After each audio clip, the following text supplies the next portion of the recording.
बिस्मिल्लाहिर्रहमानिर्रहीम। अस्सलाम वालेकुम students, welcome in class. Today our topic is chemical incompatibility. जैसा कि आप सब जानते हैं, हमने पहले फार्मास्यूटिकल इनकम्पैटिबिलिटी को डिस्कस किया है, हमने जिसमें फ़िज़िकल इनकम्पैटिबिलिटी की बहुत सारी टाइप्स स्टडी कर ली हैं। अब हम अपनी केमिकल इनकम्पैटिबिलिटी की तरफ आ रहे हैं। केमिकल इनकम्पैटिबिलिटी फ़िज़िकल इनकम्पैटिबिलिटी से थोड़ी मुख्तलिफ है। फ़िज़िकल इनकम्पैटिबिलिटी में हम ये पढ़ रहे थे कि हमारी जो फार्मास्यूटिकल प्रोडक्ट है उसमें फ़िज़िकली चेंजेस देखने में आ जाती है, अनडिज़ायरेबल चेंज देखने में आता है। वो उसकी मार्फोलॉजी चेंज हो सकती है कि जो जिस शक्ल की होनी चाहिए वो उसमें नहीं बन पाई, या फिर कलर चेंज हो गया, उसकी स्मेल चेंज हो गई, ऑर्डर चेंज हो गई है, या फिर ऐसा हो सकता है कि अपीयरेंस टोटली चेंज हो गई। लाइक यहाँ पे कलर दिखाया गया है प्रोडक्ट का कि कलर जो ओरिजिनल होना चाहिए था उससे वो तब्दील हो गया है, उसके प्रेसिपिटेट बन के नीचे बॉटम में जमा हो गए, या फिर डिफरेंट लेयर्स के अंदर जो है प्रोडक्ट बन रही है, लम्फ बन चुके हैं प्रोडक्ट के अंदर। ये फिज़िकली तौर पे चेंज आ रहा हो, तबीई तौर पे चेंज आ रहा हो, जो विजिबल भी हो, हमें दिखाई भी दे, उसे हम अमूमन फिज़िकल इनकम्पैटिबिलिटी में लेते हैं। और हम फार्मास्यूटिकल स्किल्स को अपनाते हुए इस तरह की जो टाइप्स हैं डिफरेंट फिज़िकल इनकम्पैटिबिलिटीज़ की, उसको कम कर सकते हैं। उन तमाम इनकम्पैटिबिलिटीज़ को हम इम्प्रूव कर सकते हैं अगर हम फार्मास्यूटिकली स्किल्स अपनाएं। अब हम आ जाते हैं अपनी केमिकल इनकम्पैटिबिलिटी पर। केमिकल इनकम्पैटिबिलिटी फ़िज़िकल इनकम्पैटिबिलिटी से इस तरह मुख्तलिफ है कि फ़िज़िकल के अंदर फ़िज़िकली चेंज आ रही है, तभी चेंज आ रही है, जो कि विजिबल भी है। लेकिन केमिकल इनकम्पैटिबिलिटीज़ में अमूमन जो अनडिज़ायरेबल चेंज देखने में आती है वो केमिकली कंपोजिशन की चेंज होने की वजह से आती है। जब दो या दो से ज़्यादा सब्सटेंस आपस में रिएक्ट करें और रिएक्ट करने की वजह से केमिकल कंपोजिशन चेंज हो जाए प्रोडक्ट की, जो अमूमन दिखने में भी नहीं आती, विजिबल भी नहीं होती, लेकिन अंदर के जो कंपोनेंट है वो चेंज हो चुके होते हैं, उनके कंपोजिशन चेंज होने की वजह से उनका इफ़ेक्ट भी तब्दील हो जाता है। बाज़ दफ़ा इनएक्टिव भी हो जाते हैं वो कंपोनेंट। ये भी एक अनडिज़ायरेबल चेंज की टाइप हो, लेकिन ये केमिकल कंपोजिशन की चेंज की वजह से आई है, तो इसलिए हम इसे केमिकल इनकम्पैटिबिलिटी में रखते हैं। अब अगर हम बाय डेफिनेशन देखें केमिकल इनकम्पैटिबिलिटी को, या हम इसे कीमियाई भी कह सकते हैं कि कीमियाई तब्दीली आ रही है, और वो भी अनडिज़ायरेबल तब्दीली आ रही है हमारी फार्मास्यूटिकल प्रोडक्ट के अंदर, जो हमें चाहिए नहीं वो चीज़ बन रही है, तो हम इसे इनकम्पैटिबिलिटीज़ में शामिल कर लेते हैं। अब यहाँ पे आप देखेंगे डेफिनेशन के पॉइंट ऑफ व्यू से, जैसे कि मैंने यहाँ पर लिखा है कि reaction between two or more substance which lead to change in chemical properties. It's mean कि हम ये कह सकते हैं ऐसा reaction between two or more substance which lead to change in chemical properties, जो कि केमिकल प्रॉपर्टीज़, जो कीमियाई खसूसियात हैं उस प्रोडक्ट की, उसमें तब्दीली ले आए।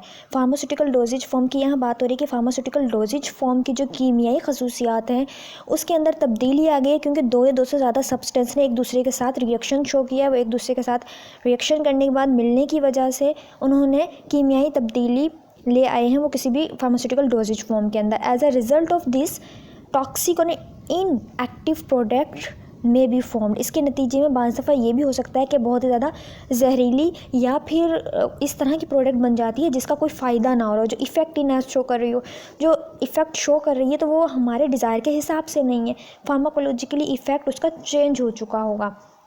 हम इसे केमिकल इनकम्पैटिबिलिटी कहते हैं। फिर इसके बाद इसकी टाइप्स में जो बताया गया केमिकल इनकम्पैटिबिलिटीज़, उन्होंने कहा है occurs due to the chemical properties of drugs and additives. Like chemical incompatibilities किस वजह से हो सकती हैं?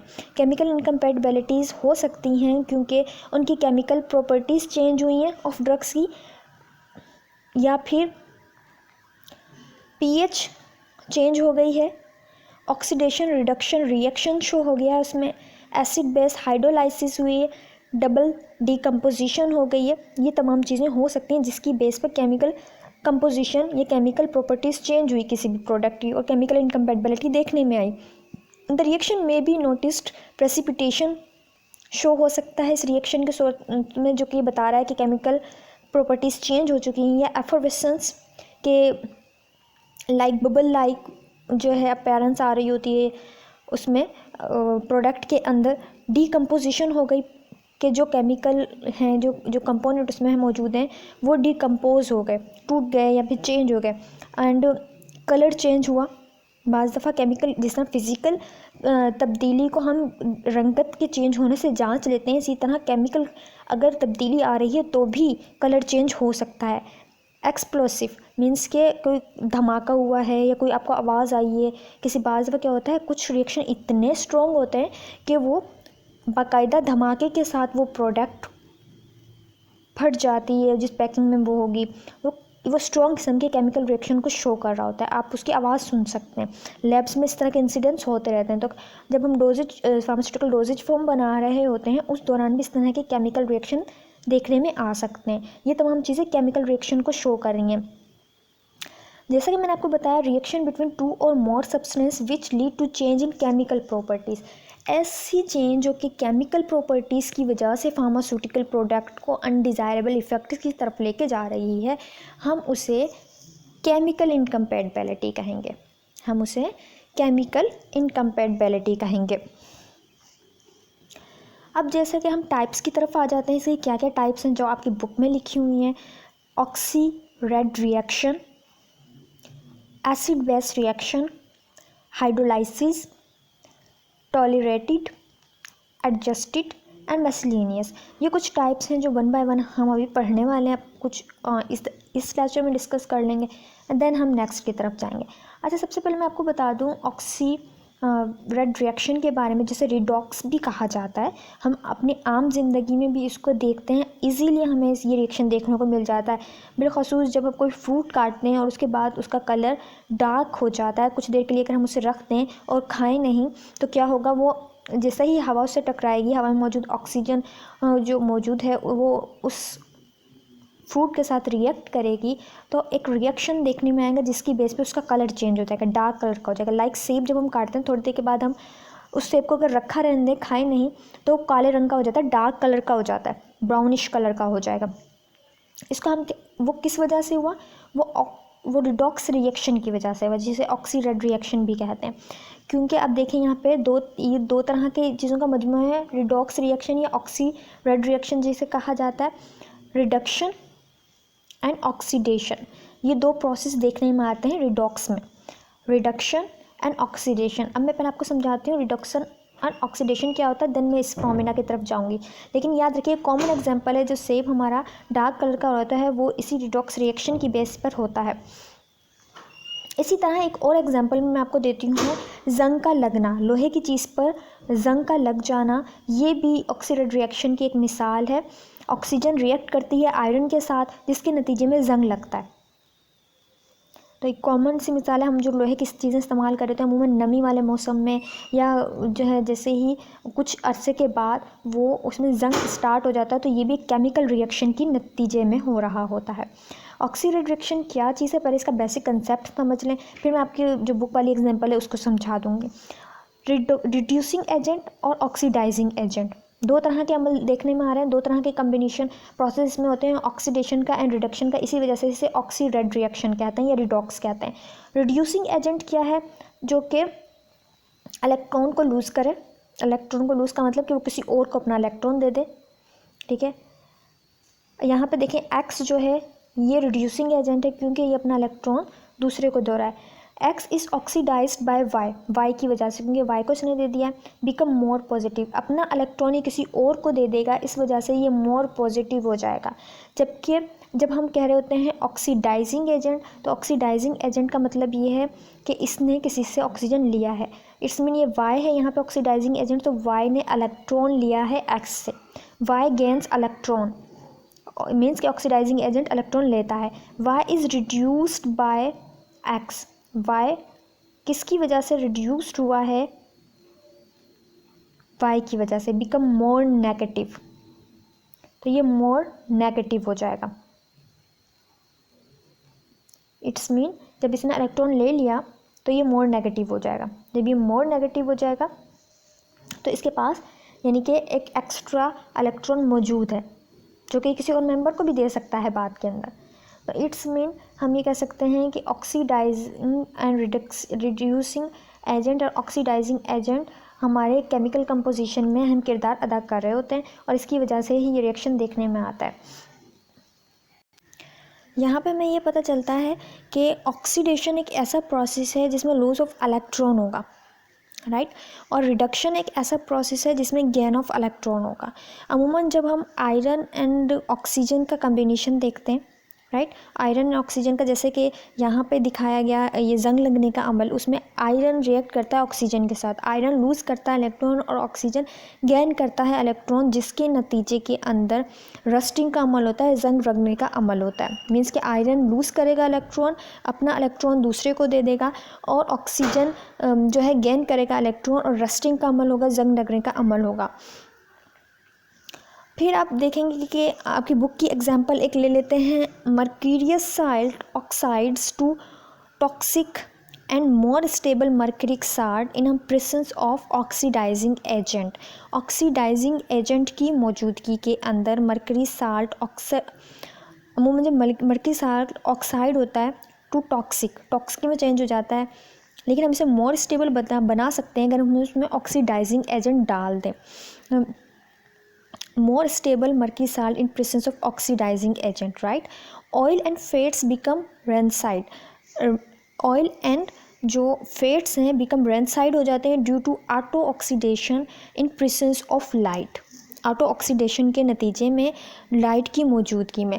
रेंसाइड का यहाँ पे जो मतलब है, इसका मतलब ये है कि बाज़ दफ़ा क्या होती है, हमारी प्रोडक्ट जो है उसकी स्मेल चेंज हो जाती है, अनप्लेजेंट स्मेल या टेस्ट देखने में आ जाता है, जायका उसका तब्दील हो गया, स्मेल उसकी तब्दील हो गई, इस तरह की चेंजिंग भी देखने में आती है केमिकल इनकम्पैटिबिलिटी के अंदर। तो हमारा ऑयल एंड फैट जो है रेंसाइड हो जाता है,